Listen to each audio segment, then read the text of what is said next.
Hello friends, welcome to our channel. आज आम जानिबा पांटॉप DSR capsule रो व्यवहार आउ लाभ कौन, यह किपरि व्यवहार करा जिबा उचित एवं यार साइड इफेक्ट कौन, केते एज रो लोक दिन को केतरा लेखा खाई परिबे।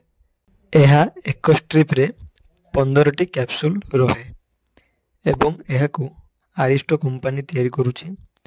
15 टा कैप्सूल को 210 टंका पड़े। यार कंपोजिशन होची डम्परिडन 30 mg एवं पांटोप्राजोल 40 mg।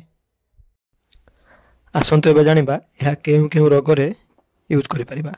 यह छाती जळिबा, पेट फुलेबा, हजम न होबा, पेट रे एसिडिटी होबा, पाटी को खट्टा हेक्टी आसीबा, गला जळिबा, ए सब प्रॉब्लम रे खाई परिबे। एबे आसंतु जानिबा यार डोज। यह 16 वर्ष रु अधिक पिला मान क्षेत्र रे दिन को गोटाए सकाळे खाली पेट रे डाक्तर परामर्श अनुसार यूज करि परिबे। एबे आसंतु जानिबा यार साइड इफेक्ट कोन।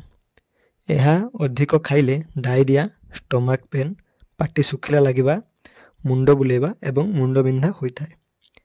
यह थिला आजिर वीडियो। जदि आपनको मो वीडियो भलो लागिछि चैनल को सब्सक्राइब करंतु, लाइक शेयर कमेंट करबा को भूलंतु नाही। नमस्कार।